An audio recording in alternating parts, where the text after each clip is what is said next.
പൊതുമേഖലയിൽ പ്രവർത്തിക്കുന്ന ഏറ്റവും വലിയ ആയുർവേദ നിർമ്മാണ ഫാക്ടറി, കേരളത്തിൽ ലാഭകരമായി പ്രവർത്തിക്കുന്ന പൊതുമേഖലാ സ്ഥാപനം the pharmaceutical corporation India medicines Kerala limited, നമ്മുടെ സ്വന്തം ഔഷധി.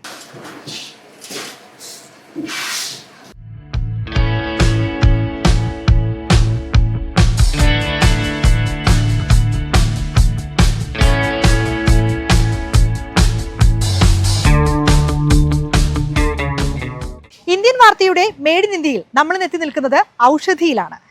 1000-ലധികം ജീവനക്കാർ തൃശൂർ കുട്ടനല്ലൂരിൽ അനവധി ആയുർവേദ ഉൽപ്പന്നങ്ങളാണ് നിർമ്മിച്ചുകൊണ്ടിരിക്കുന്നത്.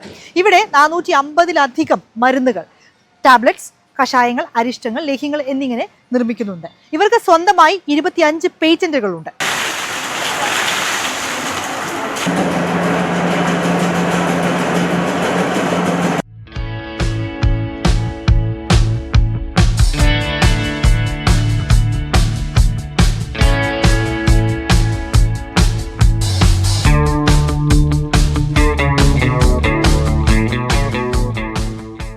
കൊച്ചി രാജാവ് അദ്ദേഹത്തിന്റെ രാജകുടുംബത്തിന്റെ ആവശ്യത്തിനും ഒപ്പം തൃശ്ശൂരിലെ ആയുർവേദ ഹോസ്പിറ്റലിലെ ആവശ്യത്തിനും ഒക്കെ ആയിട്ടാണ് ഔഷധി ആരംഭിക്കുന്നത്.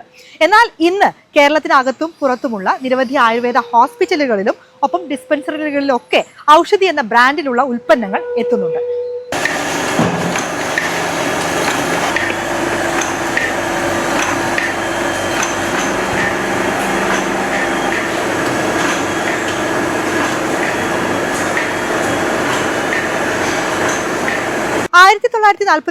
കൊച്ചിൻ മഹാരാജാവാണ് ഇത്തരത്തിലൊരു ആയുർവേദ നിർമ്മാണ സ്ഥാപനം കൊണ്ടുവരുന്നത്. പിന്നീട് സ്വാതന്ത്ര്യലബ്ധിക്ക് ശേഷം 1956 ഇത് ഒരു സൊസൈറ്റിയായി രജിസ്റ്റർ ചെയ്യുകയും തുടർന്ന് 1975 ഇതൊരു ലിമിറ്റഡ് കമ്പനിയായി രജിസ്റ്റർ ചെയ്യുകയുമായിരുന്നു.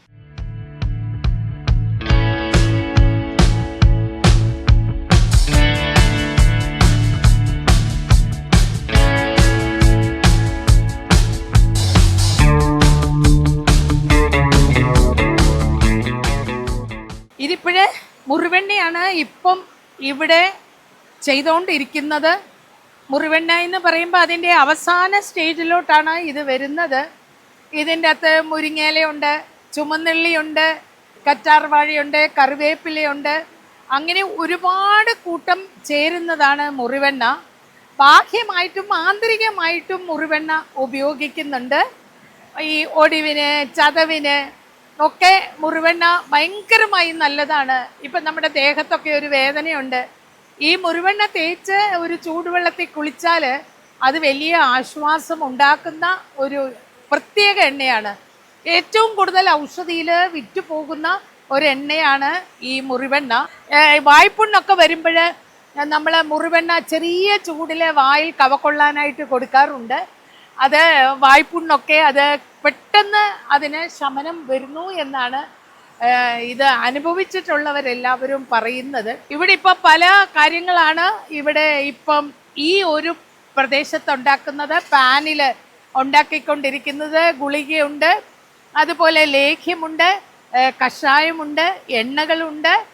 ഏകദേശം 300-ലധികം ഉൽപ്പന്നങ്ങളാണ് ഔഷധി വിപണിയിൽ ഇറക്കുന്നത്. ശരിക്കും ഏഷ്യയിലെ ഏറ്റവും വലിയ മരുന്നുൽപാദന കേന്ദ്രമാണ് ഔഷധി. ഇതിപ്പം ഡോക്ടർ രമ്യ ഇവിടുത്തെ ഏറ്റവും പ്രധാനപ്പെട്ട ഡോക്ടറാണ്. അതുപോലെ എല്ലാ ഡോക്ടേഴ്സും കൂടുതൽ പേരും വനിതകളാണ്. അങ്ങനെ വനിതകളുടെ ഒരു മുന്നേറ്റം ഔഷധിയിൽ നമുക്ക് കാണാൻ കഴിയും. അതുകൊണ്ട് തന്നെ 84-ാമത്തെ വർഷമാണ് ഔഷധി. ഇത്രയും വർഷവും ഔഷധി വളർന്ന് വലുതായി ജനങ്ങളുടെ മനസ്സിൽ ആയുർവേദ മരുന്നിൽ ഏറ്റവും കൂടുതൽ വിശ്വാസം ഔഷധിയുടെ മരുന്നുകൾക്കാണ്. അതുകൊണ്ട് തന്നെ വളരെ അഭിമാനത്തോടെയും വിശ്വാസ്യതയോടും കൂടി ഈ ഔഷധിയുടെ മരുന്നുകളെ പ്രസൻറ്റ് ചെയ്യുന്നതിൽ എനിക്ക് സന്തോഷമേ ഉള്ളൂ.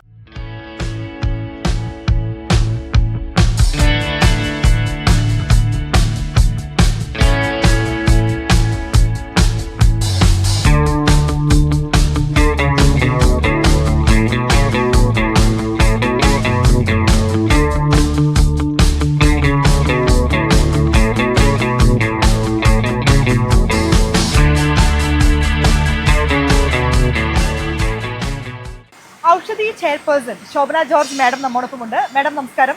ഇന്ത്യൻ വാർത്തയുടെ മെയ്ഡ് ഇൻ ഇന്ത്യയിലേക്ക് സ്വാഗതം. Thank you.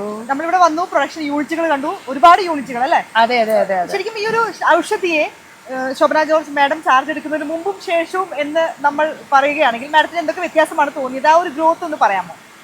അതായത് ഇതിനു മുമ്പ് തന്നെ ഔഷധി വളരെ എസ്റ്റാബ്ലിഷ്ഡ് ആയിട്ടുള്ള ഒരു സ്ഥാപനമാണ്, ലാഭത്തിൽ പോകുന്ന സ്ഥാപനമാണ്.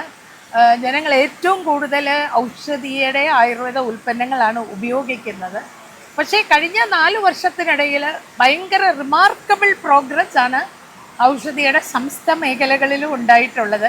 അതൊരു ടീം സ്പിരിറ്റ് ആയിട്ടോ, അല്ലാതെ ഒരു വൺ മാൻ ഷോ അല്ല, എല്ലാവരുടെയും ഒരു കൂട്ടായ്മ. ഇവിടെ അങ്ങനെ വലിയ വ്യത്യാസമൊന്നും തൊഴിലാളി മുതലാളി മാനേജ്മെൻറ്റ് അങ്ങനെയില്ല. അത്രയും ഒരു അടുപ്പം എനിക്ക് തോന്നുന്നു ഈ അടുത്ത കാലത്തായിട്ടുണ്ടായതാണ്. നമ്മളൊരു രാഷ്ട്രീയക്കാരെയും പൊതുപ്രവർത്തകയും ഒക്കെ ആവുന്നത് കൊണ്ട് നമുക്ക് നമ്മുടെ സഹപ്രവർത്തകരായി, നമ്മുടെ സഹോദരങ്ങളായി അങ്ങനെയാണ് ഇവരെ നമ്മൾ കാണുന്നത്. അപ്പോൾ അവരുടെ ആവശ്യങ്ങളിൽ നമ്മൾ വളരെ പോസിറ്റീവായിട്ട് നിൽക്കുന്നു. അതേപോലെ തന്നെ ആ ആത്മാർത്ഥത അവർ ഔഷധിയുടെ പ്രവർത്തനങ്ങളിൽ, അങ്ങനെ ഔഷധി ഇന്ന് ഗോൾഡനിലേക്ക് എത്തിയേക്കുവാണ്. ഇവിടെ നമ്മൾ കണ്ടു ധാരാളം ഐറ്റംസ് ഇവിടെ തയ്യാറായിക്കൊണ്ടിരിക്കുകയാണ്. ലേഖ്യം ഉണ്ടാവുന്നുണ്ട്, നമ്മൾ കണ്ടു മുറിവെണ്ണ. അങ്ങനെ എത്ര പ്രൊഡക്ട്സ് നമ്മുടെ ഔഷധി ബ്രാൻഡിൽ പുറത്തിറങ്ങുന്നുണ്ട്? 300-ലധികം പ്രോഡക്റ്റ് ഇറങ്ങുന്നുണ്ട്. 300. എത്ര യൂണിറ്റ് ഉണ്ടാവും ഇവിടെ പ്രൊഡക്ഷൻ യൂണിറ്റ് ആകെ? പ്രൊഡക്ഷൻ യൂണിറ്റുകളെന്ന് അങ്ങനെ പറയാൻ പറ്റില്ല. ഇപ്പോൾ ഇവിടെ റിനോവേഷൻ വർക്ക് നടക്കുന്നുണ്ട്. ഇവിടെ കഷായവും അരിഷ്ടവും എണ്ണയും ഒക്കെ നമുക്ക് ഈ ഒരു സംവിധാനത്തിൽ ചെയ്യേണ്ടി വരുന്നു. അല്ലെങ്കിൽ ഓരോരുത്തരത്ത് ഓരോ സെക്ഷൻ ഉണ്ടാവും. അങ്ങനെ 7 സെക്ഷൻ എങ്കിലും വലിയ പ്ലാന്റുകൾ ഇതിനകത്തുണ്ട്. എത്ര ജീവനക്കാരുണ്ടാവും ടോട്ടൽ ഇവിടെ? 1000-ഓളം ജീവനക്കാരുണ്ട്. ഇപ്പൊ കഴിഞ്ഞ ദിവസം ഇവിടെ പുതിയ പ്ലാന്റിന്റെ ഇനോഗ്രേഷൻ ഒക്കെ നടന്നു, വീണ ജോർജ് മാഡം ഒക്കെ വന്നിരുന്നു. അപ്പൊ വലിയൊരു മുന്നേറ്റത്തിലേക്ക്, അല്ലെങ്കിൽ വലിയൊരു നമ്മുടെ ഒരു ഹയർ ലെവലിലേക്ക് പോകാനുള്ള കുതിപ്പിലാണ് ഇപ്പൊ ഔഷധി. മാഡം, ഇപ്പൊ നമുക്കറിയാം, ഇപ്പോ മാറുന്ന കാലഘട്ടത്തിൽ, ആധുനിക കാലഘട്ടത്തിൽ ഈ ആയുർവേദം എന്ന് പറയുന്നത് കുറച്ച് സ്ട്രഗിൾ ചെയ്യുന്ന ഒരു അവസ്ഥ പലപ്പോഴും ഉണ്ടാവാറുണ്ട്. ഇപ്പൊ ഈ ഒരുപാട് അസുഖങ്ങളൊക്കെ വരുമ്പോൾ, കൊറോണ പോലെ കോവിഡ് പോലെയൊക്കെ വന്നപ്പോൾ, പക്ഷേ നമ്മുടെ ഔഷധിയുടെ പ്രൊഡക്ട്സ് അപ്പോഴും കോമ്പറ്റീറ്റീവ് നിന്നു, പുതിയ ഇന്നോവേഷൻസ് കൊണ്ടുവന്നു. അത്തരം എന്തൊക്കെ പുതിയ പ്രൊഡക്റ്റുകളാണ് നമ്മൾ ഔഷധി ഇൻട്രൊഡ്യൂസ് ചെയ്തിരിക്കുന്നത് ഇപ്പൊ ലേറ്റസ്റ്റ് ആയിട്ട്? അത് ഇപ്പോഴും ഔഷധി ട്രഡീഷണൽ ആയിട്ടുള്ള പ്രോഡക്റ്റുകളാണ് ഇപ്പോഴും മുന്നോട്ട് കൊണ്ടുപോകുന്നത്. ഇനിയും ഒരു മാറ്റങ്ങളിലേക്ക് ഔഷധിക്ക് വരണം. അതിൻ്റെ ഒരു ഒന്നാമത്തേതെന്ന് പറയുന്നത് ഇപ്പം ഈ പല കഷായങ്ങളും അല്ലെങ്കിൽ അരിഷ്ടങ്ങളും ഒക്കെ എന്ന് പറയുന്നത് ഇനിയും ഗുളിക രൂപത്തിലേക്ക് നമ്മൾ കൊണ്ടുവരികയാണ്, കഴിക്കാനായിട്ടുള്ള എളുപ്പത്തിന്. അങ്ങനെ കുറെ കൂടെ നമ്മുടെ പുതിയ തലമുറയെ കൂടെ ഇതിലേക്ക് കൊണ്ടുവരണം. ആയുർവേദം എന്ന് പറയുന്നത് ഒരു മരുന്ന് മാത്രമല്ല, അതൊരു ശീലമാണ്. രോഗിയെ അല്ല നമ്മൾക്ക് വേണ്ടത്, രോഗം വരാതിരിക്കാനാണ് ആയുർവേദം പറയുന്നത്. നിങ്ങൾ ഔഷധിയുടെ മരുന്ന് ശീലമാക്കൂ, നിങ്ങൾക്ക് പല രോഗവും വരില്ല. ഇപ്പം നമ്മൾ ഒരു പുതിയ മെഷീൻ വെച്ചിട്ടുണ്ട്. കേരളത്തിലെങ്ങും ആർക്കുമില്ല മെഷീന്. വളരെ 2.5 കോടി രൂപ ചെലവിട്ടിട്ടാണ്. അതായത് എല്ലാ റേഷ്യോയും കറക്റ്റ് ആയിരിക്കണം. അതുപോലെ തൊഴിലാളികൾക്കും കുറെ കൂടെ മെച്ചമാവണം. അവർക്ക് ഈ ചൂടത്ത് നിൽക്കുന്ന സമയത്ത് കുറെ കൂടെ അവരുടെ ബ്രീത്തിങ് നല്ലതാവാൻ, അവരുടെ സുരക്ഷിതത്വം നല്ലതാവാൻ, അതൊക്കെ നമ്മൾ നോക്കി അവർക്കൂടെ വേണ്ടിയിട്ടുള്ള മാറ്റങ്ങളാണ് ഇപ്പം ഔഷധിയിൽ നടക്കുന്നത്. എന്തായാലും വളരെ സന്തോഷം ഇവിടെ വന്ന് ഇതൊക്കെ കാണാൻ കഴിഞ്ഞതും. വേണം ഇനിയും ഒരുപാട് സക്സസ് സ്റ്റോറീസ് ഔഷധിക്ക് രചിക്കാൻ കഴിയട്ടെ. All the very best. Oh, thank you Shruti, thank you so much, thank you.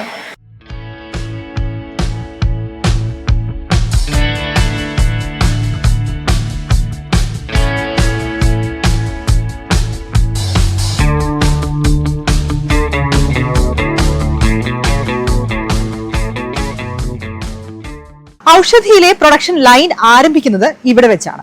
ഈ ഒരു പ്ലാന്റിലേക്ക് ആവശ്യമായ റോ മെറ്റീരിയലുകൾ, അത് ഡ്രൈ ഐറ്റംസ് ഉണ്ട്, ഒപ്പം ഫ്രഷ് ആയിട്ടുള്ള ഐറ്റംസ് ഉണ്ട്, ആയുർവേദ ഉൽപ്പന്നങ്ങളുണ്ട്. അതെല്ലാം ഇവിടെയാണ് റിസീവ് ചെയ്യുന്നത്. പാല്, തൈര് അല്ലെങ്കിൽ ഫ്രഷ് ആയിട്ടുള്ള കറ്റാർവാഴ, അത്തരം ഐറ്റംസ് ഒക്കെ അന്നു തന്നെ ക്വാളിറ്റി ചെക്കിന് ശേഷം നമ്മുടെ ഓരോ പ്രൊഡക്ഷൻ യൂണിറ്റിലേക്ക് പോകും. ഇനി മറ്റ് ഐറ്റംസ്, ഡ്രൈ ആയിട്ടുള്ള ഐറ്റംസ് ക്വാളിറ്റി ചെക്കിന് ശേഷം ഇവിടെ സ്റ്റോർ ചെയ്യും.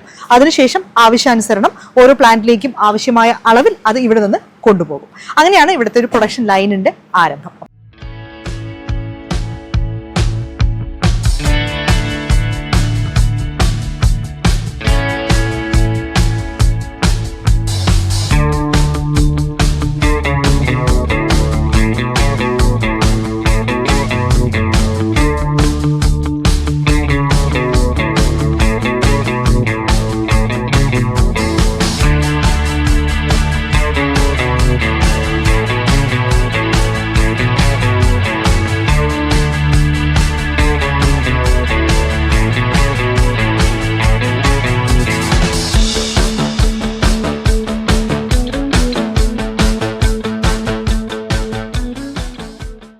ഔഷധി ബ്രാൻഡിൽ ഇറങ്ങുന്ന കഷായങ്ങൾ, ഓയിൽമെന്റുകൾ, ലേഹ്യങ്ങൾ, അരിഷ്ടങ്ങൾ എല്ലാം പാക്ക് ചെയ്യുന്നത് ഈ ഒരു സെക്ഷനിലാണ്.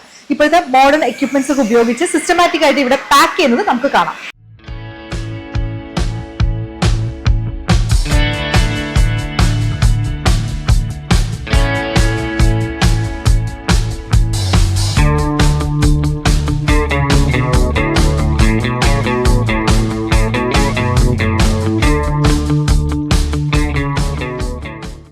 ഔഷധി ബ്രാൻഡിൽ ഇറങ്ങുന്ന വിവിധ ഉൽപ്പന്നങ്ങളുടെ പാക്കിംഗ് നടക്കുന്ന ഒരു സെക്ഷനാണിത്.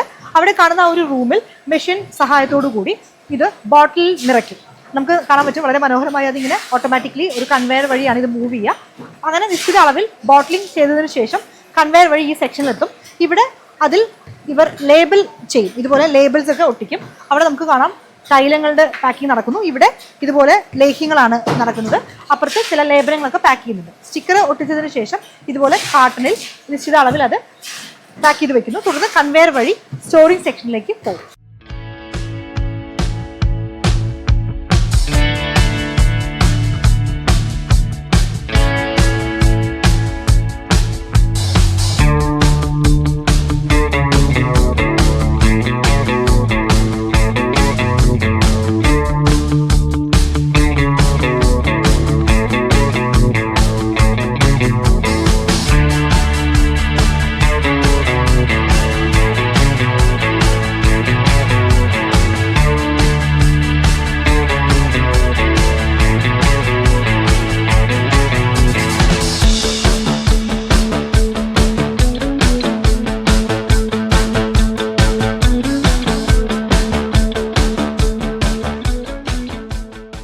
കേരള സർക്കാർ സ്ഥാപനമായ ഔഷധിയിലെ നിർമ്മാണ കാഴ്ചകളാണ് നമ്മൾ ഇതുവരെ കണ്ടത്.